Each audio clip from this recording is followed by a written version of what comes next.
Welcome everyone to the Atomic Cinema Experiment. I am Pierre, and joining me, as always, is Tara. Greetings, citizens. This is a science fiction movie podcast. Every week we get together, we talk about movies, sci-fi movies. You know, we watch a movie, we talk about it. It is really quite that simple. And we started the Matrix franchise a couple months ago because the fourth new film's coming out allegedly at the end of this year. So it made sense that we had to have done the previous three, you know, so that we'd be all up to date. And I think especially for the sequels, it had been such a long time since either of us had seen them. It was a probably a very valid trip down memory lane to be refreshed in time for number 4. So obviously we watched The Matrix, and we might have both loved it more than we ever have before. And that's, you know, saying something because it was already obviously high in our list, high on our praise. And then we watched The Matrix Reloaded, and oh boy, this is just as bad, if not worse, than it possibly. I mean, that was more my sentiment than yours. Admittedly, you were maybe a little bit more kind. I would say, yeah, kind is the right word. Generous. You've been very generous and kind. Because you're very maybe a hint forgiving. You're a very generous and kind and forgiving person, and that's sweet and it's nice. But I'm not here to be those things. I'm here to be. Yeah, don't paint me that way anyway. I don't want people to get the wrong idea. You're the good cop here, usually at least. But maybe if we do like a Refn movie, I'll be a good cop. You be bad cop. But he's not in sci-fi yet, I don't think. Off the top of my head. So naturally, we're here today to talk about The Matrix Revolutions, which I'm actually staring at the title as I say it because I've messed up the title of this third one every single time I've tried to refer to it. Because yeah. I couldn't remember if it was The Matrix Revelations as opposed to Revolutions. And even now as I'm looking at it in IMDb, I'm still not, like, did they have different titles in different countries? Is this like a Zootopia, Zootropolis situation where it was, because famously, I got really confused when that movie was coming out because I kept seeing the two different titles, and it turned out it had a different title in the UK and the US, and that's why I kept seeing two different titles depending on where I was looking. That's so strange. I didn't even realize that. It was really weird. Why make the title change? It seems like you guys wouldn't get it if it was Zootopia. Yeah, the idea of saying the word utopia, for example, is definitely a thing in the UK. I don't know why they thought this is not like when they changed Philosopher's Stone to Sorcerer's Stone because they thought Americans would be too dumb to understand what a philosopher is. Touche. Hey, I don't think Americans are too dumb to understand what a philosopher is. I'm saying that's what Warner Brothers thought. Okay, if I'm going to make fun of Americans, I'll do it, but I genuinely don't feel that way. Warner Brothers is just a council of elders, much like in The Matrix. And it just so happens that Warner Brothers also released the Matrix film, so we've all circled back round, and we're going to talk just to refresh where we were at the end of Reloaded. I will say just full spoilers for Revolutions because I don't see why anyone will. Yeah, it's the third film. Yeah. So we left with the cliffhanger of Neo having used his powers in the real world by stopping some Sentinels, which put him into effectively a coma, and he was lying right next to the human man that Agent Smith had somehow came out of the Matrix into the real world by effectively body snatching this guy. I've said effectively 3 times in the last 30 seconds, which is a sign that I'm tired when I'm reusing words too many times. But that's where we left off with that, and of course the machines were on their way to Zion, which they told us numerous times in the second film that was going to happen soon, and then it was not until this one. So we begin there. We begin with needing to find where Neo is, how to wake him back up, whilst the machines are still on their way to Zion. Maybe they'll get there someday, somewhere in the middle of the film, perhaps. But yeah, we'll get into where it goes. I guess I'll ask before we get into the rest of it. Well, having watched this again for the first time in at least a decade, how did you feel revisiting Matrix Revolutions? I didn't like it very much. I like some of the big ideas that the Wachowskis are trying to do here, like. But, you know, obviously I already hate the idea of Matrix sequels after the first perfect film, 10 out of 10. I'm sure you agree. 9.5. But it's so they really had to like justify why they wanted to show the rest of it, because it sort of ruins the themes of the first one that I enjoyed watching with having that in the back of my mind. So, and I understand like some of the themes here, and the theme of love, and you know, meeting your God because you're in this world that their God exists in, and like the whole parable between Christ, Antichrist figures, stuff like that. But the actual execution of everything. Christ?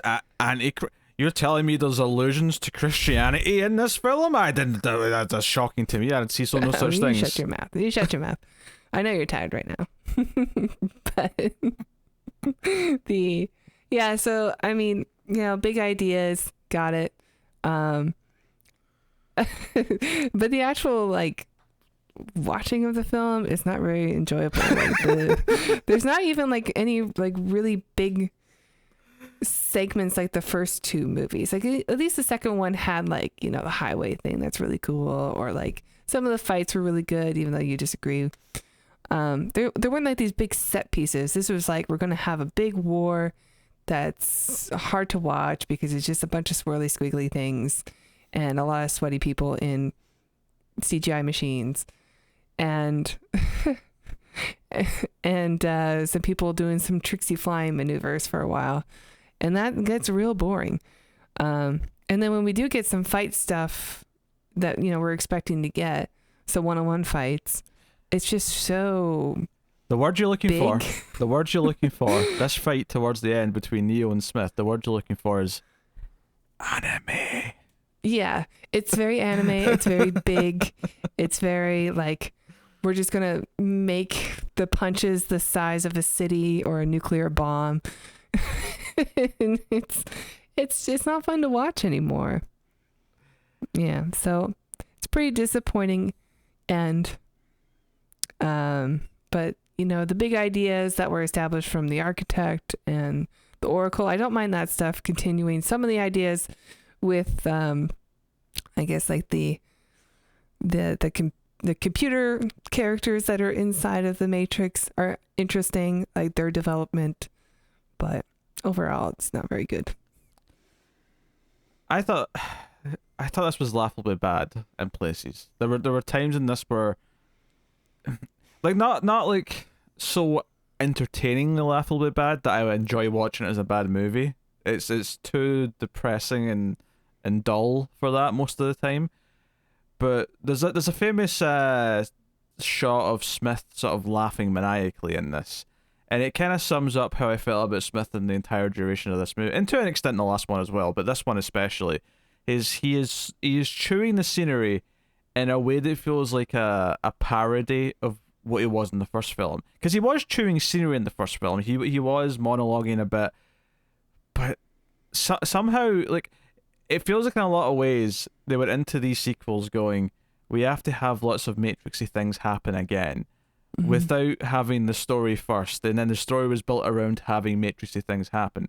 One of the biggest complaints I had about Reloaded was that everything felt so arbitrary. It was just making up goals to, you know, like we have to get to the keymaker, which gets to this building, which gets us to the architect, and it's just all these like artificial goals in place to get to the thing.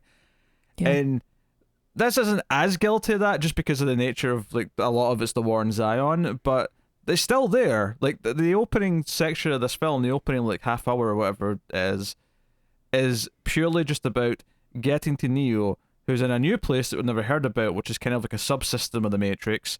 And to get to him, you have to the train man. And how do you get to the train man? Oh, the French dude from the last movie. He's the boss of the train man. And we even get like a scene that feels like kind of a crappy redo of the lobby fight from the first Matrix movie. They've got all the pillars and stuff, and as soon as they walked in, because I'd forgotten so much of this third one, I want to make that clear. Like I remember the Zion War stuff, like in general, like in my head, just like all the shots of the guns firing, but I did not remember this. Like, oh wait, it's just a fight with a big room of pillars, like the first film, but not as interesting because it's just kind of there. Because we need it's like we need an action scene at the start, so we're going to make getting to Neo a bit of a challenge, a bit of a goal. And but the biggest thing though that was pissing me off during this film, obviously there's conceptual ideas, some of which I don't necessarily think are terrible ideas, but the execution's horrible. But the biggest thing that was really upsetting me in this movie was just how often characters were reiterating things that they'd already said, or even started like conversations with, do you remember what I said 3 hours ago? Do you remember what I did this? Took forever, by the way. I was so over him, like, just die already. Well, you're thinking of a big dramatic death towards the end, but they did it multiple times before that. I was like, see once they're back on the ships and they're all like talking and Neo's back, like there's so many scenes of people referring to past events and explaining what happened last movie or explaining what happened earlier this movie, or just like, instead of having things that propel development and propel like relationships to like continue and develop in different ways, they just kind of keep bringing up stuff that's already happened and talking about it again to like reinforce why they care about the current situation. And like, this is not, do you know what it is? The rating quality of this movie, I mean the last one as well to be fair I think, but this one in particular was reminding me a lot of a couple of bad episodes of The Flash on the CW. It was CW rating quality where characters just kept talking ad nauseum about what they'd already went through and repeating things, and it was just, oh my god, this script is horrible. For any good ideas that might be like nestled under there somewhere, and they technically are in a way, like there are things if you dig deep enough and like think about the potential ideas, there could have been good stuff, but the execution, the dialogue, the progression of the structure of this film is really weird, because everything just sort of stops for like 35 minutes in the sort of middle-ish part of the movie, and we have like 35 minutes of a bunch of characters we barely know really, because all the fighting in Zion, this is worth mentioning, they are all characters that have had one or two scenes of introduction, and for many of them in the last movie as opposed to this one, and they're carrying this big giant fight for Zion. Yeah, it literally no one we care about. No one. And it just and some of them are actually like that one girl who the Z is her name. Like she's not a good actress. Oh, the wife of Link. Or not Link. Tank. No, Link. No. It's Link. Is it Link? Yeah, it's Link. Oh, it's Link. Okay. Yeah. Tank and Dozer were the first movie. Yeah, and they both didn't make it. They both didn't make it. Yeah. Yes. Well, one technically made it, but then he died off camera between movies because he wanted too much money, apparently. Well, he sustained some pretty big injuries. Maybe he got infected or something. Yes. Oh, thank you, phone, for that message of Tara saying I'm ready. so helpful now. so helpful at this point in time. Because obviously they introduced the nervous kid, who was really, worshipping Neo last movie. They introduced his wife. I think, arguably, she has maybe the most grounded thing because she cares about making sure that he gets back or whatever. But there's a whole. She's just so dull. There's a whole new character introduced in this movie. This guy who's like the head commando or whoever. He these big mech suits they're all like in, right. He's like the head of this, and he has a scene with the nervous kid, and that's his introduction. His introduction is just how he kind of interacts with him for one scene where he kind of goes, you know what, you're a little underage, and the kid says, yeah, but it doesn't matter that I'm 16, the machine's going to kill me just the same. And he's like, you know what, you've got a point, you can help reload because they have these guys running out and like reloading the big clips into the back of the mech because they're firing thousands of bullets and stuff into there. But yeah, he has like a big dramatic death at one point where he slowly dies as he's bleeding, and he's like saying, we need to get the gate open. And I'm like this may not actually be that bad in terms of like following all these characters. If you'd made them, I don't know, interesting or likable in the last movie, that may have helped. But it might not be such a bad thing that it's a bunch of effectively C-list characters if it was intercutting with the heroes we do know and care about. Yeah, it really, like, there was one point I was just like, man, we haven't seen Neo in a long time. No, it's like, he has obviously the plot with the human Smith happens, like right, I think right before the Zion stuff, right? But then we cut away from them, and we do occasionally cut to Morpheus and Niobe, who are on their way but back. Morpheus is so wasted in this film. Oh, Morpheus has nothing. I don't to mean do. drunk. I mean like he's not used. Yeah, yes. No, he has nothing. He is there. You remember how cool he co-pilot. was? Not anymore. I also, so one of my complaints for the last movie as well is that Neo was just waiting for a phone call so he could go see the Oracle. Like, I actively almost like kick something near the start of this movie where they go to find him. They finally get into this train station, it's between under the Matrix, and then they're about to leave. He goes, "We can't go yet." It's like, why? I need to see her. I have to see the Oracle. Oh my god. Why?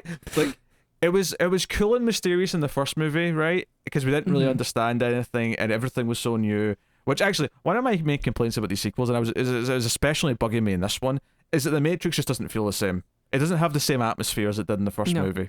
And that's just something that I think is worth mentioning. But everything in these movies and these sequels revolves around having to keep going back to the Oracle for guidance. And it just all feels a bit cheap. She feels more like a weird, like, vague plot device than she does something that's, I don't know, like someone who actually has insight or anything. Luckily, she gets Agent Smith like about a third of the way in, so it's not something we have to keep doing. She's been recast. She has been recast. The actress passed away. I think I remember hearing that. Yeah. So they kind of tried to just write it in quickly, and it's just a fine explanation. Like, she was, like, they tried to delete her or something like that, so she ended up with like the body or whatever. Like, fine. Yeah. Yeah, I'm not going to judge them for that. Like, no, I can't blame them. She has the same died. attitude and mannerisms. It's fine. Yeah, the actress does a decent job of kind of mimicking the previous actor. So yeah, that pissed me off. So we'll get more in detail on all this stuff in a bit, but I was baffled. I thought Smith was laughably bad pretty much every time he popped up. It's so sad, because the first film really established these characters as, like, some that we're going to remember for, the rest of movie history. Like, he's such a great villain in the first film, and Morpheus is such a great hero in the first film. And these two movies just sort of make them terrible to a point where, like I know the first movie's a 10 still, but there's a reason I haven't watched these movies in a long time, and it's because the sequels really make me look at the first movie in a poor light, and I have to try to separate it. I think it did for me for a time, and when I watched the first one again about 4 years ago, I was like, you know what? No, this is still really great. Like, this holds up, and so this viewing of these sequels is not really sullied by the first one again for me, because now, like, I've got it really, especially since we're analyzing, we're talking about them, we're seeing what worked in the first one and why these ones don't work. I really took a long break from these films too, so watching that first one again, it's like I remember why I loved it. It really is special, and everything in these sequels just feels like we're trying to recapture the same moments, because they kind of overdo some of the Matrixy things. I think part of it is that, the first one wasn't a low budget movie. It was like a 65 million thereabouts budget for what it was doing, and obviously it's doing a lot of big stuff, but they got more money obviously for these sequels, and it feels like that almost like hurt it in a way, because they just like, we can just do all these Matrixy things whenever we want. So there's a moment early on in the film where they're doing the fight scene where it's Morpheus, it's Trinity, and it's Oracle's bodyguard man, whose name I can't remember. They go to the club to meet the Merovingian, and they're having the big lobby fight scene. And there's a moment, the lady with the boobies, which we get to see one more time. We get to see the lady with the boobies. Yes, Monica Bellucci. she is lady with boobies. But Trinity does the thing. She does the jump. It slows down, and she does the kick. And it's like, this is the same kick she did in the first movie, and she did probably at least once in the second movie as well. Rather than it being one cool thing that happened that we got to witness, it's like, we're repeating that because that's the the reference. Remember the first movie? You like the first movie, don't you? Here's a reminder of the first movie. Yeah. And it does that a lot. There's a couple of moments in this where it tries to do the... And I respect the attempt at this, because I like when this actually works. But there's a moment where when Neo's going off on his insane mission to the Machine City, and he's saying goodbye to Morpheus, and he puts out his hand and says, "It's been an honor, sir." And he says, "The honor is still mine." If you remember, one of the first things they said to each other when they met person to person is they said, "It's an honor," and Morpheus said, "No, the honor is all mine," But it kind of felt like, because this movie is failing to actually justify its own existence, it still kind of felt like, oh, we're going to keep tying back into that first one, because that's the one that has weight. That's the one that we all care about. Yeah. So, there are some themes that are brought up that I do think are interesting. We know from the last movie that the reason Neo is different is because of his love for Trinity. And in that opening scene with Neo in the train station, we see that there are Matrix characters who have created a child that's not supposed to exist, that has no reason to exist in the Matrix other than they love her, which, I mean, is interesting and adds more lore to this world that, so long as you're going to make more movies, give me some more lore. And that follows through to the end of the film as well. Yeah, just to be specific here, we're not talking about humans who are in the Matrix. We're talking about programs here. Programs. Yeah, programs who have created an offspring, a child, that they're trying to smuggle through the Merovingian in order to be able to keep, because otherwise she shouldn't exist. And they really genuinely feel love for her, even though they're programs. So, I mean, I thought that stuff was interesting. Like, I liked that lore. And I do think that as far as like the fights go, like, the first two movies are very cool and they have a lot of action, like you were talking about, and like signature moves and stuff. I do think they really tone it down in this one. Like, with the exception of the big build-up one at the end, we don't get a lot of like action fight scenes because it's all one big war that we're building up to, and the movie feels kind of less cool. Maybe because we're just in Zion for the majority of it. I think the second one was that cool, just for the record. But yeah, it was still trying to go for that tone of like, we're cool and edgy and like, I mean, we all wear leather. It tried. Well, I mean, yeah, but the club they go to at the start of this, which feels like it's only. I mean, this thing where they have to go at the Merovingian feels like it only exists to give us a Matrixy action scene, which feels, very derivative of the first movie, but also so we can have Matrix hell. a room full of people who are all in PVC and latex. Yeah, they all look like Cenobites. They have like a Cenobite party. Yeah. Because yeah, sure, whatever. Well, they're in an express elevator going to hell, right? They hit the hell button on the elevator. Yeah. No. I'm upset. Going down. I'm upset that you made an Aliens reference while talking about Matrix Revolutions. That upset me dearly. That's what I think of. They're in the elevator going, express elevator to hell going down. The thing with the Zion fight is that it's basically just 30 to 40 minutes of CG porn. And that's all it really is. And it doesn't necessarily always look bad, the CG. I mean, some of it does. I think sometimes the swarms look really messy. Sometimes some of the big shots look a bit just, The wide shots of like all the mechs in a line and everyone's like saluting or whatever in their mech suits or, charging up the weapons or whatever. That can look pretty bad. It looked kind of like a video game. It looks very much like an anime. It is very, and even the first Matrix does have some anime influences, obviously. Oh, absolutely. But this, but it never felt like it overwhelmed the film. It felt like it was using cool ideas and cool stylistic things from animes to kind of give us something in live action that we've never seen before and kind of like give it this flavor.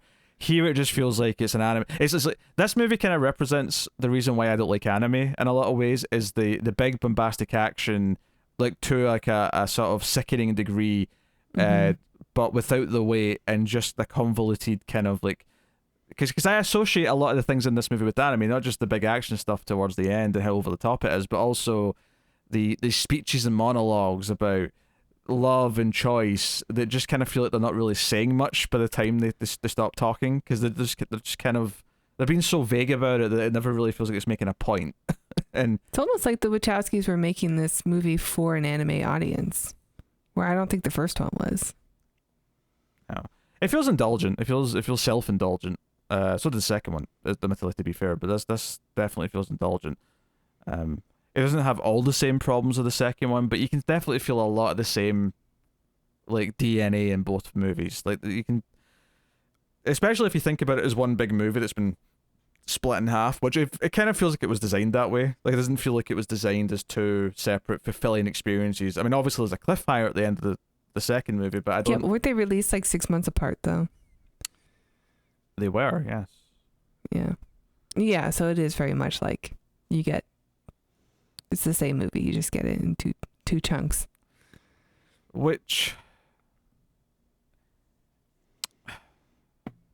In theory, I don't have a problem with that, necessarily. But I think, like TV, each episode should still be fulfilling. And I do think that this... Because of the way the two of them are structured, well, the structure of this one especially is so weird. Because of the way it kind of focuses on just this first chunk in the Matrix, we get a little bit of Smith with Oracle, and that teases the villain stuff. But then we don't see him, not counting the human version, until Neo goes back in at the Machine City, for the big fight at the end. Like, we leave big things just away for so long. And, like, couldn't we have had Neo, like, going into the Machine City at the same time as the Zion fight was happening, and intercut between them, and, so that so the idea being that what Neo was fighting for is the people we were seeing at the same time, kind of thing. Like, see them struggling to survive the same time he's on his way in. And you can still have the thing where they all stop when he sort of makes the sort of deal that maybe if he, because the whole thing that it does is that Smith is spreading and he's taken over the Matrix to the point where he might have actually replaced every living being in the Matrix by the time we get to the big climax. Yeah. And he has become the virus that he talked about before. yeah, effectively. And they kind of do the whole Christ Antichrist thing where I don't know who the first character, I think maybe the Oracle, who says he is your opposite. He is the balance trying to, like, keep going and blah blah blah. And I'm like, I kind of hate, because I don't know if she meant it this way literally, but one of the lines she says is something like you are opposites or something like that, and it made me think, like, see, I hate that, because that sounds like, oh, you were always, like, destined to be arch rivals, and I'm like, no, like, don't. I hate when everything becomes, like, destined and everything becomes predetermined. It just kind of feels a bit wishy-washy to me. But it's more interesting to me that Smith developed naturally and that he hated Neo because of what he represented and all the rest of it. But yeah, so this is the thing, right? So it's like, basically Neo says, look, once he's taken over the Matrix, he's going to be so strong that he's going to start infecting the Machine City. And I suppose there's something interesting to the idea that the machine's design, or the architect designed the idea of the One as a manner of control to give them the idea, the illusion that they were breaking out of the Matrix and that there was an end goal in mind. But up until now, it always ended with resetting everything back to the beginning, because that's just that's how everything keeps going on. That's how Zion survives. That's the trade-off. But because Neo has continued to evolve past that point as the One, that this evil entity in the machine world is kind of doing the same thing. Smith has become the One of the programs, and he's a complete maniacal evil bastard, and he might actually take over the machines and rule. And so Neo says, I'll put a stop to it, and all I want in return is peace. I want this to all end. There's an interesting thing in there, kind of. Sure. But ultimately, it's all just a big excuse so we can have ridiculous slow motion fighting in the rain, which lots of bubbles. We get slow motion punches where all the skin's rippling. There's not, like, it's so over the top and silly the way there's explosions of water because the rain's so heavy every time they do like a big knock against each other. What's funny is that the most exciting part of the fight that's actually okay to watch is the part in the middle where it becomes a normal fight inside the building. Because it starts off really big with all the you can tell it's just two actors, like, using the choreography that they learned to make the scene.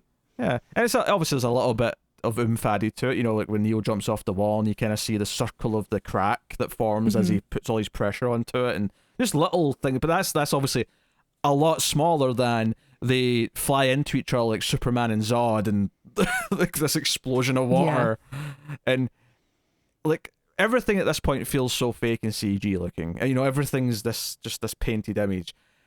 The characters themselves, I didn't notice it as badly as Reloaded too much, but there is one especially bad moment. There's a moment where Zod... Sorry. That's my fault.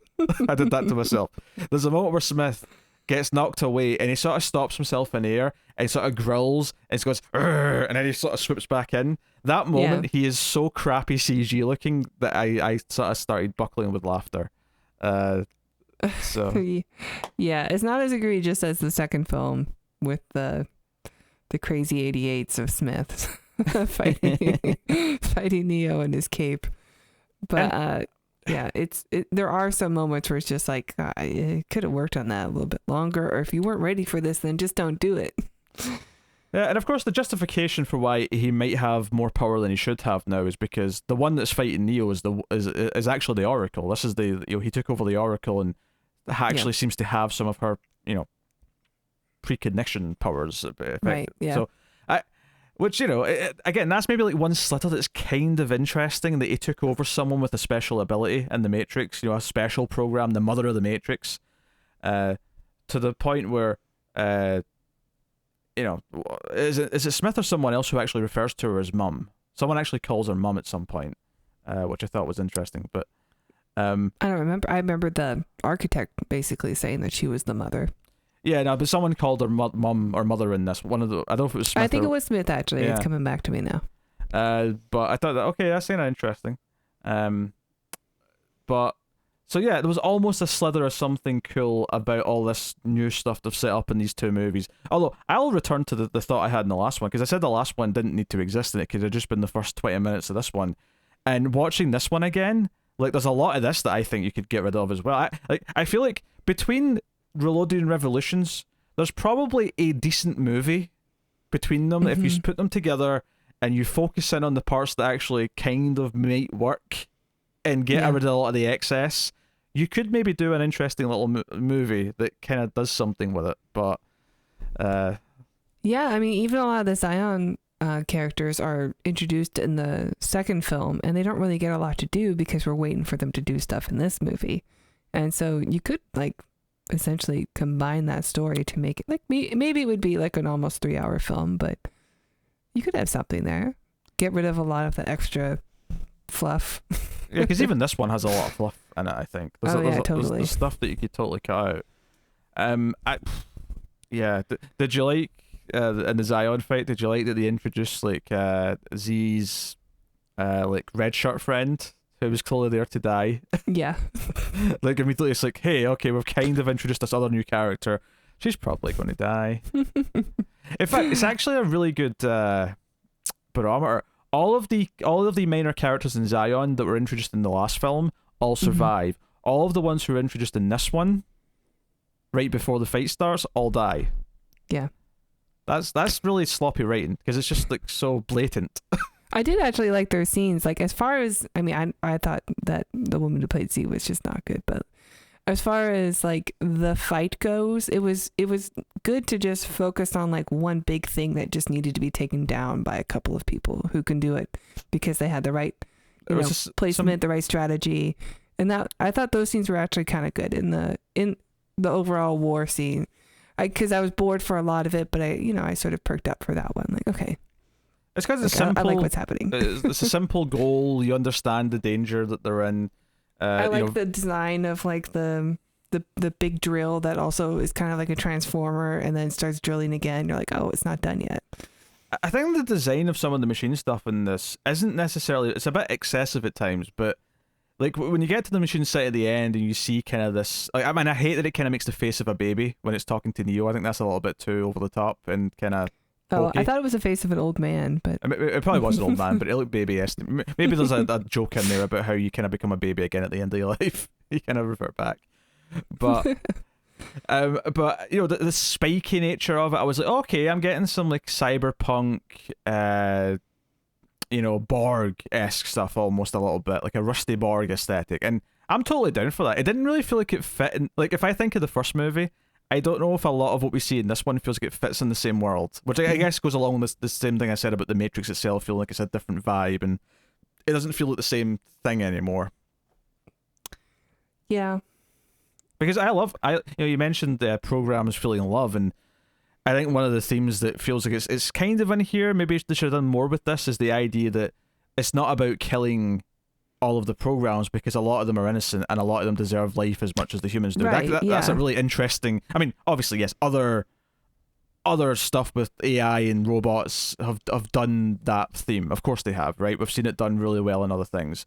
The modern version of Battlestar Galactica had a really nice take on it. Westworld. Westworld, of course, yeah, more recently. Mm. So yeah, like obviously it's been done in other places, but it's definitely one of the more interesting, especially here, because it's everything in the Matrix in the first movie is sort of treated with this idea of a threat, and the one who retroactively turns out to be not is the Oracle, who we find out that she is actually a program. And I do think that works in the first movie. Like, I do think of her that way in the first movie, because it's an interesting, why is a program helping Neo? The idea that it's all about just more control just kind of ruins the ending of the first one, so I don't like that part. But Sure. Yeah, essentially she's watching this version of the Matrix end now that Neo has gotten to her, so she's just helping him end this cycle to start a new one. Yeah, I mean, of course, the movies kind of reveal that she does want it to properly end, and she is kind of encouraging him to go one step further. Almost like she's giving the wrong advice to the past ones, and that she's finally hit this one. This is the one that she finally got right. It's like, okay, I finally got an idea. I'll make him fall in love with that Trinity broad, and I'll make her fall in love with him, because we know Right. that she told her Trinity that first as well, that you'll fall in love with the one.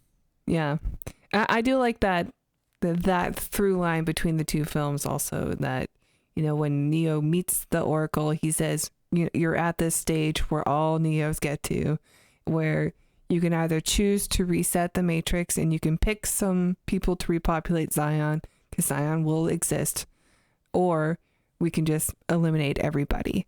And all the previous Neos before have chosen the obvious answer, which is to save the people that they can and restart the Matrix. Can I say something here that might be a little bit of a hot take? Mm. I think Neo and Trinity's relationship in Reloaded and Revolutions is shit. and maybe that's not actually a hot take. I think in the first movie, they're just kind of dull. I mean, in the first movie, it works for how simple it is, because they just kind of come to this admission by the end of the movie, and that's fine. And it's about kind of the support of those around you, and there's people out there that will love you, and it ties into the themes that we talked about like heavily in that first film. In these two movies, I feel like all they do is effectively complain about wanting to be together, or needing, or like, oh, I need to save her. Like, they're constantly a plot device for the other one and needing to care about the other one, as opposed to the relationship actually, I don't know, like, because I mean, Trinity in this very movie, her one big thing in this movie, other than, well, dying, I suppose, is she gets to go to the Merovingian, and her whole thing, and it's almost like a weird meta joke to me, because when Trinity, because he's sitting monologue, and he's eating his olives, and he's like, I'm French, ma, and oh, I have Neo, he's ended up in my train station, mama, wee, and whatever, and effectively he's like, oh, I want the eyes of the Oracle, you've got something, you can go do that for me, and I'll give you what you want, blah blah blah. And Trinity says, oh, we don't have time for this shit, and just sort of quickly kicks a couple of guys, and ends up getting a gun pointing to his head, and says, okay, here's your choice, you give me Neo, or we all die right here, right now. And it's okay, she's willing to die for Neo, and it sort of establishes that point. But I'm going to like, screenwriting 101, right? There's not much more basic you can get in your script than having the character openly say, as bluntly as this, might I add, that she's willing to die for the other character, and then having her die for the other character at the end of the movie. Like, yes, it's set up and payoff technically, but it's the most simplest Like, I read this in a screenwriting book somewhere, so I'm going to have her say that line. There's not And going to it's be such a big moment that we make it last 35 minutes. Yes, it lasts so long. She stands there waiting with a gun pointed to his head, and then she's like, you're really willing to die for him right now. And then, of course, Monica Bellucci chimes in with both of her boobs and goes, yes, she means it. She's in love. It's real. She means it. And then it comes back to him and he's like, you really believe it, don't you? You really are willing to die for him. And then she sort of like clicks the gun and goes, believe it. And I'm like, I get the point. I get what you're saying, movie. You're beating me over the head with the possibility that she might not make it out of this movie. That's what you're telling me. And I think that kind of hurts in a way, because you said that Morpheus has nothing to do in this, and you're right. Morpheus does feel like he has almost nothing to do. Alternatively, I think Trinity might even have it worse in a weird way, because she does have something to do, but all she has to do is to basically be there to sell how important Neo is by be willing to die for him. And I don't know if it's quite fridging, because as it's a trilogy, it's right at the end of the trilogy, it's a big climactic thing getting into the last fight, so it's not like she's getting killed. I mean, Neo doesn't make it out anyway. Yeah, it's not like she's getting killed in the opening act to like motivate him early on or anything like that. But it just, I don't know, it's frustrating. It's frustrating that all three of the Trinity, no, forgive the use of the word for something other than her name, but the core Trinity of Trinity, Morpheus, and Neo, all three of them, by the end of this movie, are all kind of lame. And I don't really like any of them that much. Neo feels like he's not really all that knowing, or, like, one of the biggest things I actually hate about this is, so they get him back, he's on the station, or on the ship, sorry, and he's like, I need some time alone, and he goes away. And we have a couple of scenes of them debating things. Maybe we cut to Zion. I think this is maybe where we cut to the Smith coming for the little girl and then the Oracle. And it's fine. Mm-hmm. It comes back and he comes out and they're all debating what to do with their two ships, because they find Niobe's ship. That's some of their plot around this time is about finding Niobe's ship. And it turns out they're okay. The ship needs a jump start effectively, and that's it. They're debating what to do, what the plan is, how to get back to Zion, how to help fight the war and whatever else. And Neo walks out and says, okay, I'm sorry. Well, he says that, but first he says, I'm sorry I took so long, but I needed time. But now I know what I have to do. I'm sorry, but this is horrible writing. The character is not prompted by anything to have learned anything, or to he just goes off screen, and then when the writers decide it's time for him to move the plot forward, he just comes back and says, I'm ready. I now know what I have to do. No, you have characters be motivated by actions or events or by something. You have cause and effect. There is no cause and effect here. He just goes away and nothing prompts him coming back other than it's time for him to do so the movie can get going. Yeah. This is horrible writing. It does stick out. And it's such a shame, because Lana and Lily Wachowski, like, man, did they nail that first movie. Like, the writing was so smart and so new and such an exciting film, and like it's hard to believe that they can go from that to just like literally bad writing. These are dumb blockbusters. Dumb blockbusters with a lot of anime influence, with CW tier character drama, because it really is. There's very few things in the character writing. One of the things, and it's not, you don't necessarily have to always set something like this up, but something, because I was like so against the movie by this point, because it was just doing things wrong, and just saying things and doing things just because I was such a bad place with it, that when they set up that when they're going back down, so Niobe makes this choice to give Neo her ship, right? The idea being that she believes in Neo. I don't know why she believes in Neo. I don't feel like she had any like interaction with him that would motivate that she would be like super believing in Neo at this point. So that felt a bit weird to me and unjustified. If she said that she believes in Morpheus and Morpheus believes in it, I might have at least bought it a little bit, because they've at least told me they have a history and a connection. It'd still be a little thin, but it would be better than her saying this. But anyway, they set up this idea that to get down quick enough to the city, they have to take the mechanical route, the mechanical like shafts, and the ships they have are really too big for that. But Niobe's like, no, I've done this before. I'm the one pilot who can do this. And Morpheus is all like, oh yeah, but that was like 20 years ago. Just, no, I can do this. Trust me. I can fly it down there. We can get down there. We can get there in time to save the city and help. And okay, fine. And that's what a lot of those scenes are. Like, they're on their way out of the city, and it's a lot of like just barely dodging. They're running on the run from the Sentinels, and it's a lot of thrust to the left, starboard, blah blah blah blah, and like they'll duck around this corner and spin this way and go down there, and it's all fine to a point. The problem is that it would have been nice. The idea that there's like a dangerous route to take to get to the city that no one should take. That's the sort of thing that really should have been like set up at some point, where someone says, "Is there no other path?" and then someone says, "No, there's this, but it's too dangerous because it's impossible." Set it up so that when someone says, "No, I'm willing to do it," it feels like a big deal to us. It's like, oh no, they're willing to do the dangerous thing that was set up before. So that stuck out to me. It's just been kind of like, oh, we're hearing about this now.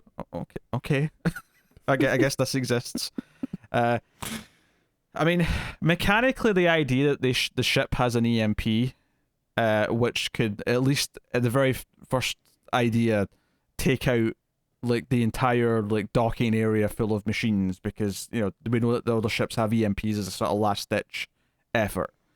Right, but it also will take out their defenses. It will, yeah. Did you not think it was a bit weird that Zion doesn't just have like, I don't know, 100 EMPs so they can do this 100 times as the machines Right. come in? I realize that all of their mechs are going to shut down once you use them, but why don't you just have lots more EMPs? Are they that hard the to way make? they all fell out of the hole or the tunnel, seems to, it's a very effective weapon. Pretty effective, because he even says that when they're almost like there.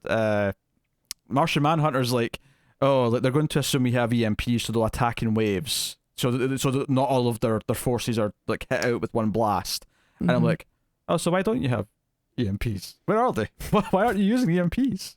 Why not use it first and then use your bullets after? Yeah, why don't you have all the mechs stay underground, right? So they're not hit by the EMP, and then have them all come up afterwards, and then take the second wave with presumably guns wouldn't be affected by EMP. No, just the mechs. But I mean, They're using bullets. I mean, the mechs are pretty effective, to be fair. So I get why they wouldn't want to like take them out. But like I say, just have them elsewhere first, and use all your EMP. Why haven't you been developing Sure, EMPs are the most effective thing you have against in this war. Why hasn't your sole manufacturing process the most after air, water, and food? Why isn't the next thing that you develop in Zion just nothing but EMPs? The one thing that can take out technology. Yeah. I get that all the ships were destroyed because that's the thing that Human Smith did last movie, is he kind of sabotaged them all and whatever. But really, there's no spares sitting around Zion that you can. It's just really silly to me. I'll leave that there. Try not to think about it too much, I guess. Yeah. But before, because we'll forget to go back and talk about the Smith stuff. So he was after the little girl and whatever, and he gets to the Oracle. I really only want to bring this up because of his awful laugh that he has after he consumes the Oracle, and then Oracle Smith stands up and just starts doing this maniacal laughter, and it's horrible. It's horrifying. This villain has no menace. This villain has no threat whatsoever. He's just a cartoon now, and it's meaningless. He makes a horrifying face, but then the laugh, the obviously evil laugh that comes out, the forced evil laugh, just becomes silly. So bad. So yeah, Human Smith, we have to talk about that kind of caveat. So they all kind of just buy that he has some sort of weird amnesia. Or, I mean, they're hesitant, but they just kind of roll with it and don't put him in a cell or just in case or something. He's still free to roam around. And he kills their med officer and sneaks aboard Niobe's ship so that he's there to kill Neo and Trinity. And we get a couple of moments here. Trinity goes down because there's something wrong. Obviously, he's like pulled out some batteries or whatever, and he attacks her. Neo comes in to help with the big electric gun thing, and she gets knocked down into the hatch, but she gets up again. You're never going to keep her down. That's stupid. Did you think it was odd how long it took for Neo Neo to to register that it was Agent Smith? It was a little bit. I mean, I guess that it feels impossible in a sense, because like how can, no one's ever done this. No program has ever become a person before. But the guy's just doing a Hugo Weaving impression the whole time and calling him Mr. Anderson. I mean, and like, don't get me wrong. Don't you know who I am? He's like, no, you're just some guy. Don't get me wrong. It is really too cheesy, but it matches Hugo Weaving. I will give this guy. I thought his performance was all right. I'll give this guy credit. I mean, don't get me wrong. I think it's bad in the sense that it's equally bad to the Hugo Weaving performance we're seeing in the movie. But I'll give the guy credit. He is matching it 1 for 1. Yeah, totally. It's impressive stuff, actually. To the point where you like for a second you go, wait, is this just Hugo Weaving with like some really fancy like makeup and CG or something? I think they probably this is the reason they got this guy. Yeah, because he had a Hugo Weaving impression. I don't know where they found this guy or what the process was, but we need someone who can be Hugo Weaving. But he's not bad. But yeah, as soon as he goes, Mr. Anderson, like you which feel is like at the beginning of when they meet up. I feel like at that point Neo should have like reacted with a look like it was like you'll have this moment of recognition, like no, it can't be. But there's like several minutes of him going, don't you know who I am, Mr. Anderson? I have defeated you, or you've defeated me. You're a thorn in my side. And he's like, huh? What? Still not registering. Like I get why Trinity doesn't get it because she has a moment with him as well before Neo shows up where he's like, she hasn't had as many like one-on-one conversations. Yeah, she hasn't spoken to him as much. So when he says to her like, you've been a thorn in my side for years, and every time we thought we had you, you always slipped away at the last minute. Like I buy why she doesn't. And she's like, wait, she's like, what the? She's who like, is this guy? Like, Jim. What are you saying, Jim? What are you talking about? I think his name was Bane. Bane? Yeah. See, now I'm imagining him doing the Tom Hardy Bane voice instead of Hugo Weaving, and it's even better. Mr. Anderson. I can't know. That's not the Bane voice. Oh, no. I can do this. Hold on. You think darkness is your ally? Mr. Anderson. I'm not that good at it. I need someone who's good at the Bane impression to do some Mr. Anderson lines for us. Well, I mean, I thought that was his name. He'd be the Bane of the One. It was something. If it wasn't Bane, it was something like. It sounds familiar. If it wasn't, maybe it was like Bale or Bait or something. I don't know. But maybe. But it's, it sounds about right.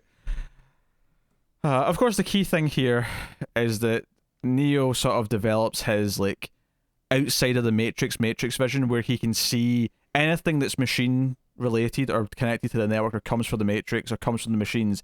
He sees in a sort of yellow matrixy kind of glow light thing. Well, once his eyes have been taken away.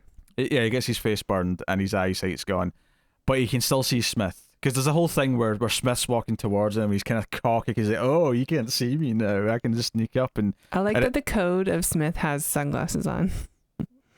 Oh yeah, because when he sees the real him, yeah, he sees the sunglasses. But, and then we cut away from this. Once Neo's like, I think you'll have to drive, Trinity. We cut away from this. Like, they're just on their trip. They're just on the road, effectively, the entire time whilst we're doing all the Zion stuff. Do you know what? There was one dialogue exchange I kind of liked. I'll give this is the faintest of praise, but after they came in with their EMP, which I appreciate that it's as much as we question like a lot of why they don't have a lot of other EMPs and so on and so on. I do like the simplicity of this ship has effectively a bomb that'll take them all out that are here for the time being. It'll give them a reprieve. And it's all about trying to get the door open, right? Once it gets to this point, it gets a little bit better because there's a clear goal, much like taking down the drill. There's a simple, clear goal, and it's it's the young kid who gets in the mech and he's not really trained for it, but he's trying to open the door, and it's like, okay, I don't really care about the character or anything, but at least on simple action movie dynamics, you've given me a clear goal that I understand. You try to get the door open, and you get it open just in time to set off the bomb. They get a reprieve. Although Martian Manhunter's still a dick about it because he's like, yes, but you've ruined all, and like, your mechs are all down. The red shirt who said, because when he first says, oh, we should let him in and use the MP, and Martian Manhunter's like, no, we can't do that. We'll be giving them the dock. We'll be losing the dock. And then red shirt goes, sir, It's gone. we've already lost the dock. And he's like, shit. But he just likes to be a dick to Morpheus, so he's like, he gives him a shit for it. Well, they have that love triangle with Naomi. Yeah, sure they do. This alleged love triangle they've referred to a couple of times. I don't know if I buy it. But the line that I kind of like is they go and see the council, and I hate the council. I hate this like Jedi council style thing they've got. What do these people do? Like, what are they doing with their time? One of them's a Harvard professor. Like, actually. Oh, really? Okay. Good to know, I guess. But there's a moment where they say, like, Martian Manhunter, whatever your name is, do you believe we can even remotely survive this? And he says, don't ask me that, ask him. And they say, why? He's like, well, because he's the one who believes in miracles. I actually thought that was an okay line of dialogue. Yeah, I thought so too. That's an okay line. It's fine Morpheus praise. doesn't get any good lines, but Yeah, but it's a line about him, at least. Yeah. That's something. He gets to be co-pilot in this, and I don't mind that Niobe gets a thing. Like, if you want to make Niobe the hotshot you pilot, established her as a character and make her do something good. Yeah. like if you wanted to make her, I mean, it'd have been nice to bring up that she was a great pilot in the last movie. If that's going to be her thing, that she's a hotshot pilot. I think they brought up crazy. that she was a pilot, at least, or that she had a ship. Well, she's a captain. They didn't mention anything about a pilot in the ship. She's the captain. It's her ship. Yeah. Maybe set up that. I don't know. Set up that her and Morpheus fell for each other because they had like a friendly like pilot rivalry back in their youth or something. Like, give me something to tell me that she's like a hotshot pilot, and like maybe have her a little bit crack a joke about how she was still better than him and always was better at him than as a pilot, and he's not hurt about it. Like, he'll happily sort of friendly flirt about it, but give me something. Look at you rewriting this script. I could with all the tropes. I could. Like, I'm not saying it'd be a perfect, like defining film, like this genre defining film that the first Matrix was, but I guarantee you that I could probably write a Matrix sequel that ignores these two and is better than these two. That at least functions as a movie. I was thinking that if I ever went down the line of becoming a director, that my goal would be to take notoriously bad movies. I just watched Birdemic again yesterday. And, like, remake them as like great epics. Like, I just want to remake this and make it good. Well, Neil Blomkamp almost did a sequel to Aliens and then it got canned, and that really upset me because I thought that was the perfect pairing of like. Don't get me wrong, it would have still been fan fiction, but it would have been like my like fan fiction tailor made just for me, and I would have been okay with that. Anyway. Because I don't know how the dream that's gone. I don't know I'll how never be a director. how the Wachowskis did this, but they somehow made their own sequels feel like fan fiction to their own film, which can happen because Ridley Scott did that too. But Ridley Scott did it after like 30 years, so at least it makes sense that times changed. The Wachowskis did it 4 years later. Yeah. But we saw in the trivia that the first movie they had been writing and working on for 5 years, and that's two people. So that's like 10 years of work. True. Which is why it's a masterpiece.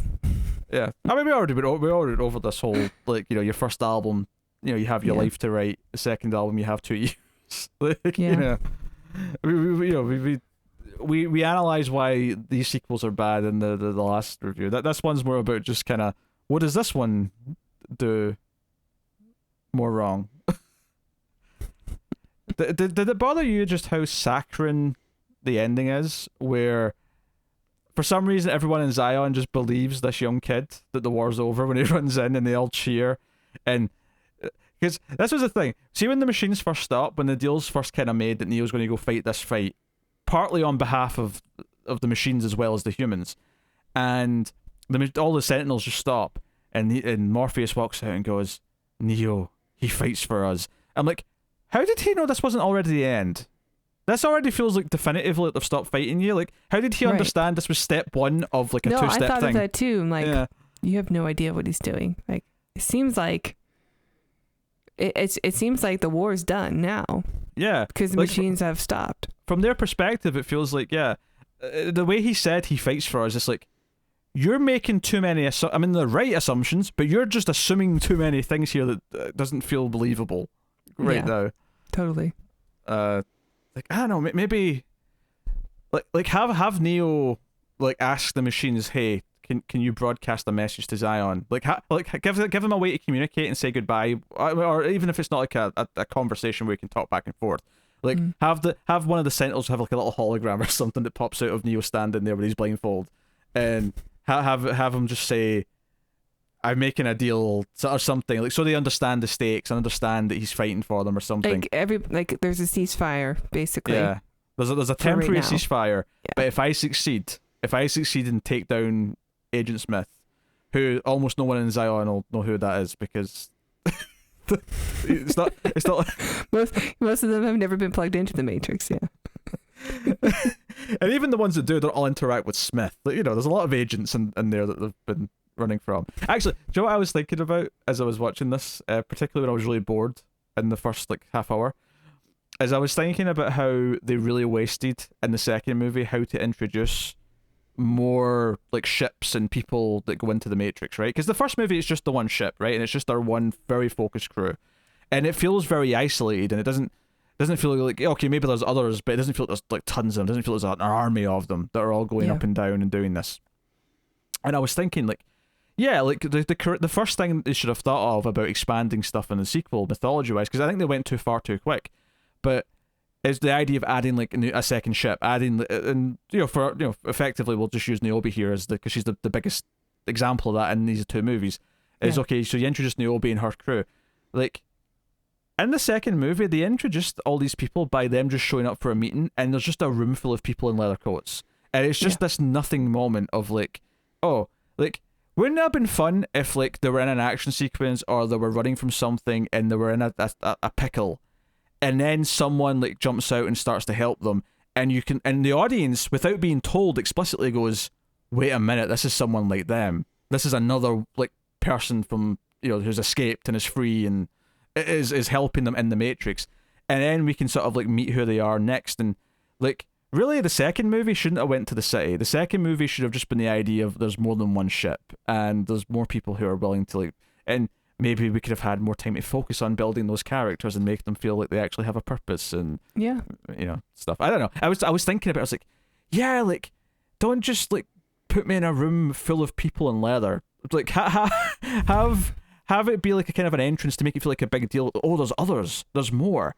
But Right. Yeah. I suppose the problem It's with sort that. of implied in the first film, but then it would be nice to have a slow introduction of like, oh yeah, I wonder like where they focus on, because obviously Neo is taking care of this area of America and Morpheus. Mhm. So like, are they in like Australia or China or something, or Brazil? Who knows? Or even just the idea that the first film does. I mean, there's a lot of other reasons why the first film works, but one of the things that it does with its mythology is that it slowly reveals it, and it makes finding out about every detail kind of like tantalizing, and you're kind of, it's like a good meal where you're just like every bite's kind of good.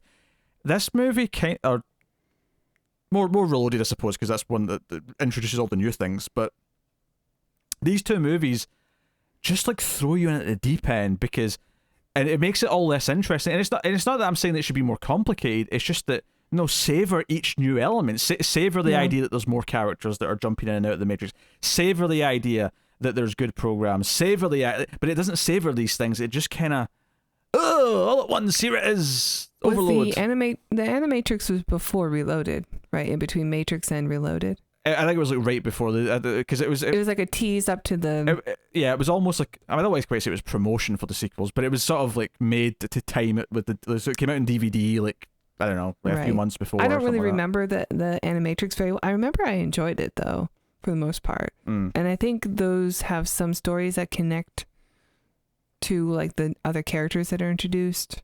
I could be very wrong about it, but I guess that's sort of like your introduction to exploring the world in Zion and other characters that are in the Matrix.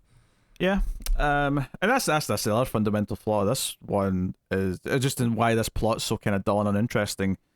Apart from not caring about the people in Zion for the most part, and if you want them, and like I say, if you want them to act as just here's the people that Neo's trying to save, you have to intercut it with what Neo's doing. This should not be extensive. This should be snippets we get whilst we're really following what Neo's doing more than following them. But it's obviously, we have the big mech porn and all the blah blah blah. But the big thing though is that it really tries to make it about Neo versus Smith, and nothing in this film or the last one justifies why we brought Smith back. It's just so when he shows back up in the rain and the music's doing almost like a Terminator, but it's like there's the clanking and the music. The music is really epic, also. Almost too much. Like I actually laughed out loud. See after he dies, because obviously he lets almost at the end of the fight he lets Smith consume him because he realizes that the Oracle's still kind of in that one, and it's like, oh no, if I let him take me and I'm connected to the Machine City can then delete him effectively, and that's what happens and resets the Matrix and blah blah. But after this happens, not only does Neo have like a Christ pose, right? And on top of that, when he glows from the chest, there's a couple of seconds where you can actually see a literal cross, on his chest. But and all the tubes and stuff make angel wings behind him. Yeah, the light. Yeah, when it goes further out, you can see it almost like an angel shape. But the music is what I wanted to bring up here, because as this is happening, there's like a sort of like gospel-y chant kind of comes into the soundtrack, and it's like, we get it. Nuance, people. Nuance is a wonderful thing. Nuance like a hammer. Look, I'm going to borrow or paraphrase something from Legends of Tomorrow, which is funny because I was making fun of CW shows, but amusingly, the one that was actually still pretty entertaining was Legends of Tomorrow, because it was just like a fun cartoon and it knew it was that. It didn't try to pretend to be anything else. But there was a line in that about how the team are kind of messy and they're like some jobs require a scalpel, but they're more like a chainsaw. But sometimes, a chainsaw is what you need. I don't think your Christ imagery and because the first film is pretty nuanced. The first film had all those layers. There was so much to analyze and like talk about, and there's a lot to talk about in this, but not for the right reasons. So this is a chainsaw. This is like 10 chainsaws. And if you watch Texas Chainsaw Massacre Part 2, there's a moment where Dennis Hopper goes to fight Leatherface, and he has like too many chainsaws. I had no idea he was in that. Yeah, and he has a big chainsaw, but he also has two like mini single-handed chainsaws that he sort of dual wields at one point. Like this is the cinematic equivalent of the directors dual wielding chainsaws as they're beating you over the head with the point they're making. Right. And the movie, the actual comparison, the actual ending to the movie is the Oracle is now sitting on a bench. It's a nice bright sunny day. It says the happiest the Matrix world's ever looked, and the architect walks up and says, "Is this what you wanted?" He's like, "Yes, I wanted peace, and it'll last as long as it can." Blah blah. But you got the scorching sunlight rising up between the skyscrapers, and then the little girl who's introduced, the program daughter, who the last exile she was referred to as earlier on by someone. She comes up, and the Oracle looks at her and says, "Did you do that?" And she's like, "Yeah, for Neo." And it's like, okay, this idea that she's special because she was created from love, kind of like how love was involved with Neo and Trinity, and they could do special things so that she's whatever. Whatever. So the end of the movie is just her going, "That's very pretty, and I hope we see Neo one day again." And then we just have the music going absolutely like over the top, like triumphantly, like cheesy as the sunrise is happening before it goes to like Messiah chanting in the credits, and I'm like, this ending, these last 30 seconds, could you like watch the first Matrix again and then picture this last 30 seconds? Does this feel like it fits with that movie in any way, shape, or form? No, no, it does not. I had some questions about the, I guess they've restarted the Matrix again during a peaceful time. because there are skyscrapers there, so they're going to fill it with humans, I suppose. Well, Humans that choose to be in it. I got the impression that all the humans just kind of reverted back the same way that Oracle and the kids and yeah, stuff because do. Smith definitely took over like all of the humans. Yeah, I think they all revert. And I thought that when that happened, that the human died. No, I think they all revert back, and I presume they just all have their minds wiped, and they're all just put back wherever they're supposed to be. Obviously, the architect says that anyone who wants to be free will be freed, because that's now they're in peacetime. But anyone who wants to stay can stay. And the thing is that there's probably going to be enough that want to stay that they'll probably still have their batteries. Like, there'll probably enough people who want the system who want to be in it, and that's okay. Yeah. That's their choice. Which Yeah, like Cypher. I had to think about it. I mean, he's not there because he died, but yeah, like him. Yeah, but people just. I mean, the world sucks outside, so why not get plugged in? Yeah, but now they don't have to hide like they did before. Maybe they'll the standard of living will come up. I was kind of laughing halfway through this movie because when they have all the meeting scenes with all the people from the two ships and they're debating things, it was starting to make me laugh how there was only 3 different colors of clothes, and they were all in these 3 different colors, and I'm like, why is it all these same 3 colors? Like, what? This is weird. Yeah, I guess so. Is this Star Trek all of a sudden? Just like well, I was thinking, like, so they have one person who's in charge of making these like fishnet sweaters with like the same rips throughout. Yeah, that's one of the things where I like that they're kind of tattered, but they're so ripped at points in these 2 movies that I start to wonder, like they're still making more clothes in Zion, right? Like, they're not just using hand-me-downs like constantly.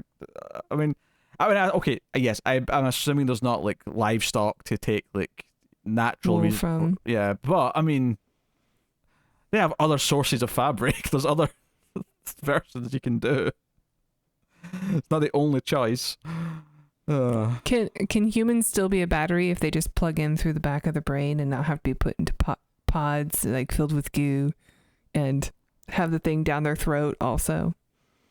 Maybe they can talk a trade thing where, like when you go to sleep, you plug in for to have your energy used a little bit for the city, but in return, the machines give supplies to everyone and things like that. There's like a sort of trade agreement there where everyone, like volunteers to give a little bit of energy. And sounds like we're pitching a Matrix 4. I highly doubt that's going to be what the Matrix 4 is. I mean, maybe. I don't know. I mean, Neo and Trinity are in it. For the record, I don't want this to be a movie plot. I'm just sort of picking apart the world I've set up now. Yeah. I don't know. It's fun to speculate. Yeah. It's not the movie's fun, get any fun in it. We have to make our own fun. Yeah, it's not very good, is it? Oh, dear. It is an exercise in excess that feels like it's not really saying much. Like, I know they wanted, like, the moment where Neo, like, stands up, because he's had the shit kicked out of him because Smith is super strong now. He's Oracle Smith. He's done the big, dive into the ground attack, and Neo can barely stand, and Smith's like, why do you keep doing this? Why do you keep fighting? Is it for love? Is it for you? Is it for honor? Is it for the people? Is it this? And Neo just sort of stands up and, struggles out the words, because I choose to. And I want to love that. I want to, the idea of the whole thing being about free will and choice. And that very much was a theme of the first one, but they murkied it up so much with the second, of like adding all these layers to, not layers in a good way, but layers in a, but you didn't really have choice. This was all intended anyway. It's all fate. You don't really have choice. So, sometimes you can convolute it too much that the simplicity of the message just goes away. Yeah. And I think that these 2 movies are convoluted in all the worst ways, and they're far too simplistic in their writing in all of the worst possible ways. Which, when you combine those 2 worst possible ways together, you get a really boring, unengaging set of characters you don't care about. It makes you not care about the ones that you did care about in the first place. You have a lot of boring action scenes that don't matter. I mean, I'll be honest, like, see that Zion fight? There was a good 10-minute portion in the middle where I was probably staring at Twitter the entire time, because it was just Like I felt nothing from it. It was just nothing. Yeah, I watched the whole thing. I didn't get distracted by my phone, but I'm sure you didn't miss much. I mean, everything you brought up, I saw. So clearly there was nothing notable in the times I was glancing away. I think it's safe to say that I'm not going to watch Reloaded or Revolutions again. Obviously, we'll watch 4 when it comes out. We'll talk about it. Mm-hmm. My expectations right now are at I will be impressed if it's decent. If it's passable, I'll be impressed at this point after these 2 again. Yeah. And unfortunately, the Wachowskis haven't really proven themselves since The Matrix either. Unless it's only one Wachowski this time though. Maybe the other one's the bad apple. maybe. Is it Lana? I don't know. I can't.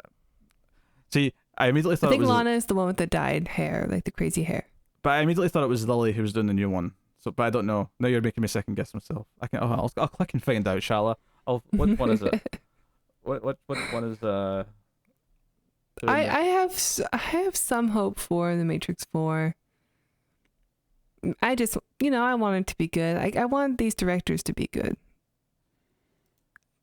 And, it sucks when you get like a masterpiece film, and then everything that comes out afterwards, you're like, this will be the one. This will be the next Matrix. To just fix the debate, it is Lana who's doing who's solo directing the new one, which is interesting. I did not remember Christina Ricci and Jessica Henwick being announced in the cast, but they're there. So yeah, cool. I guess. I remember Christina Ricci. Oh, did we not talk about it in one of the news? Yaha Abdul Mateen II's in this. He's pretty good. So it's got a good cast. So I'll give it that. It's going to be the Candyman movie. Yeah, it's going to be the Candyman movie. I'm excited for that one. Neil Patrick Harris is in it. There's a distinct lack of Morpheus though. I will say that. Just from my glance. Maybe this Matrix doesn't have a Morpheus. What? What's Fish doing now anyway? Come on. Well, I don't know. Is he still doing John Wick sequels with Keanu? So they're still buddies. Oh yeah, that's right.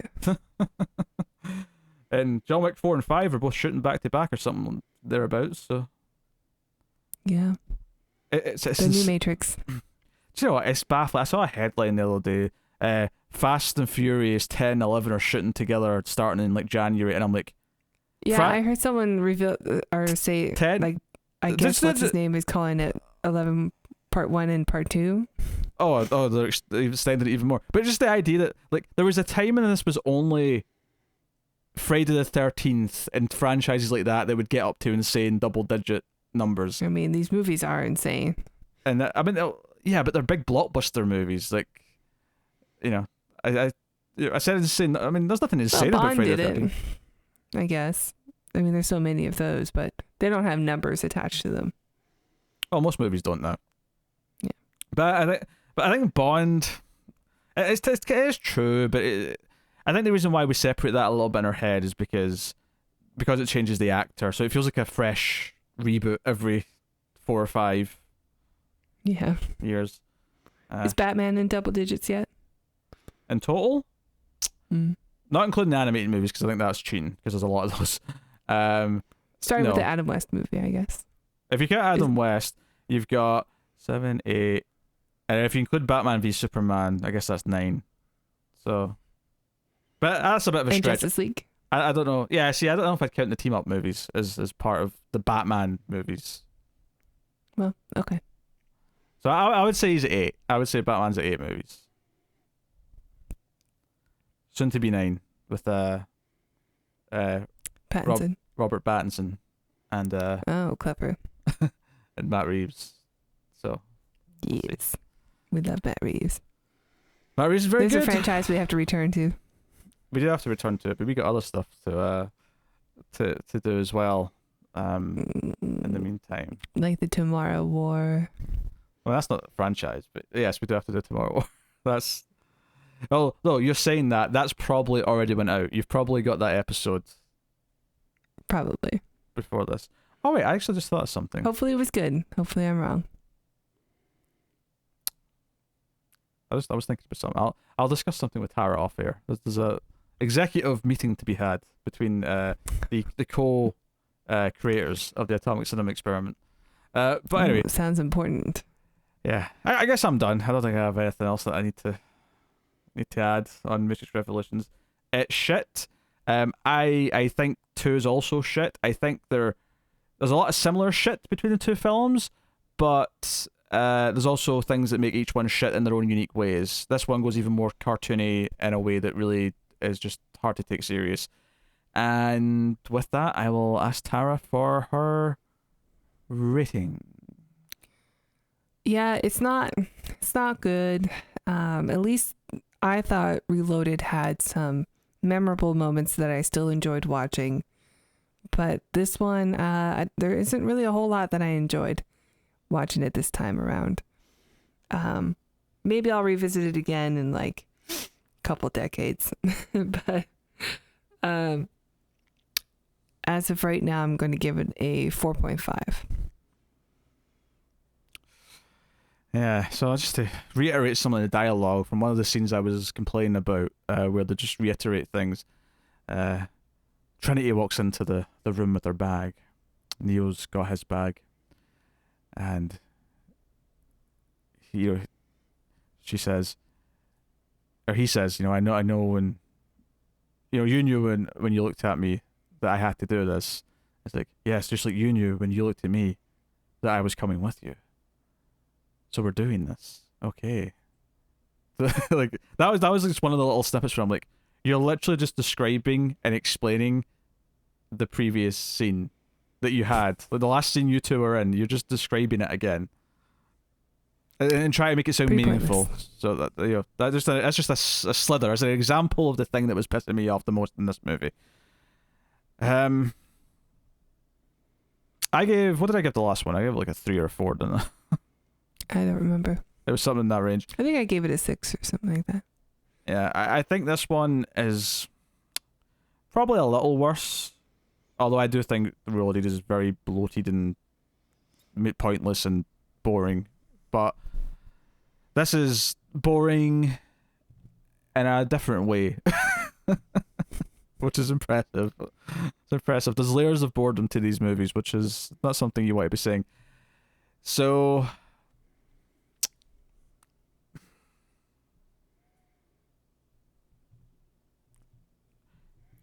2 out of 10. Yikes. 2 out of 10. This is pretty much as bad as a big budget movie typically can get, with a few notable exceptions that will go a little bit lower. But typically something with this budget won't even go this low, just because, well, at least the technical side, they'll probably be okay in a movie that costs this much. But sometimes when you're ruining the goodwill of a genuinely great first movie, it adds an extra bit of spice to the hatred, and you're just like, nah, screw you. 2 out of 10. Okay. You brought up Birdemic earlier.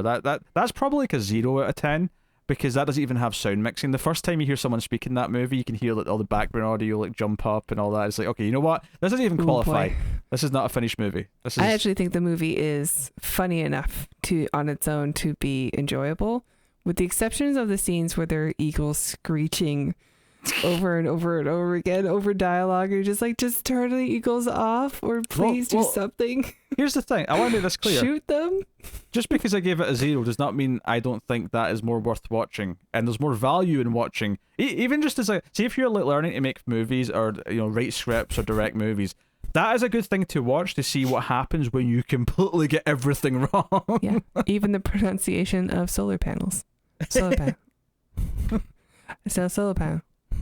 I don't think there's a better scene to show someone how bad editing can be, like how good editing is really important, than the scene where they announce something at the meeting and they clap, and every time, like instead of sounding like the claps lasting a long time, you can clearly hear them getting slower, and then it cuts to a new shot and they all start going really fast again, and it keeps like extending the clap, but you can tell that it's slowing down, like they're leaving it too long to cut to the new shot every time.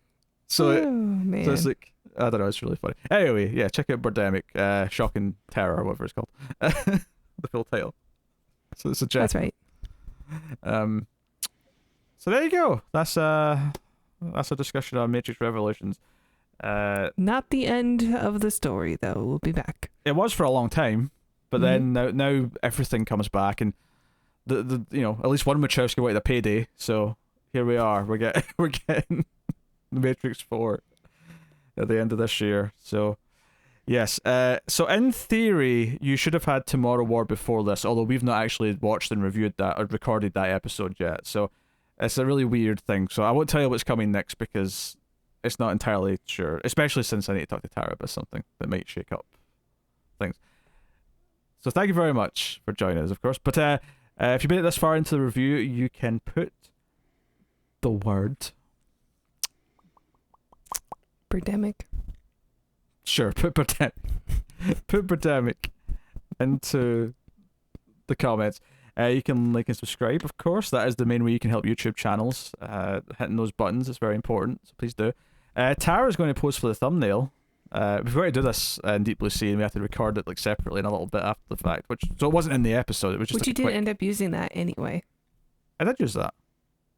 I thought I did a shark fin. My hat like a shark fin.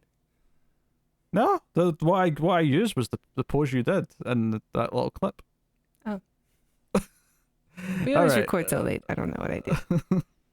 Okay, 3, 2, 1, pause. I'm trying to do the Trinity thing. Oh, okay. Is it no good?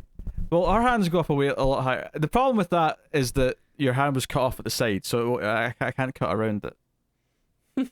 So you have to make sure your hands are still in. Well, they can go out. Yeah, they have to still be in frame. All right, fine. I'll just smile. It looks like you're doing I don't know, some sort of weird chicken thing or something. I don't know.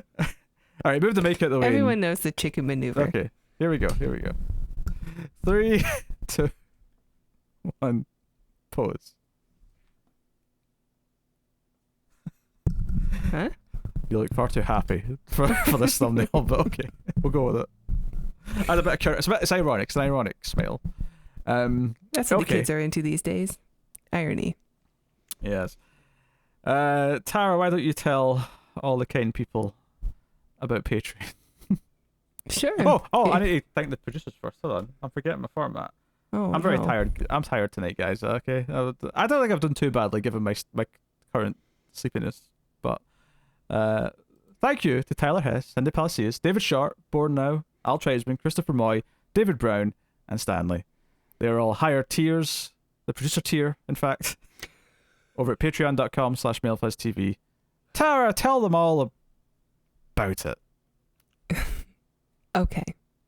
If you enjoy the reviews, please check out our Patreon page. It's patreon.com/MileFuzzTV. And if you donate as low as $1 per month, you will get access to bonus episodes of The Ace. So if you're looking for your favorite David Carradine science fiction movie where he has a power glove, well, it's there. It's called Future Force. If you're looking for the sequels to movies that we...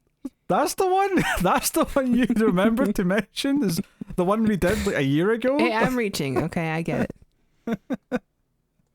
There's other stuff on there too. Time Cop. All the sequels to movies that we've started on this main show. So yeah, check it out. Why not promote the newest one? Extra was a hoot. There you go. Go check out Extra, the newest Patreon exclusive episode. Extra. That was a blast. So that's there. And if you donate $5 per month, you'll get access to these reviews one day early, and some other shows we do, you get a whole week early. So go head over and check that out. If you're interested, you get lots of stuff for it. There's a whole back catalog of movies now. Thank you. I didn't mean to distract you. I was just I saw you checking your scent. yeah, it's really hot today, and I showered in deodorant and all that at the start of the day, but it's been a while now, and I've been sweating all day, so it's Get great. Get a bit musty. I blame the cat. Firefly's on my lap. He's adding to the heat. The little bastard that he is. Oh yeah, but you get snuggles. Yeah. There's definitely those worst days of summer though, where I'm like, no more heat. Cats, be gone. I hate you all. Be gone with your body heat, you feline menaces. Mm-hmm. Luckily, in those really bad days, they also feel miserable for the heat, so they're okay with it. They're like, yes, leave us be. we're all going to stretch out as much as possible without touching each other. I'm so sleepy. So am I. I'm very loopy. I don't know if that came across in the last 5-10 minutes, but this has been your Atomic Cinema Experiment episode. Mercifully, it was half an hour thereabout shorter than the last two, but I guess it's because there wasn't as much new things to talk about in this one, so that makes sense. So thank you very much once again for watching or listening. We always appreciate it. Keep watching science fiction movies and computer. Add salsa. I know Kung Fu.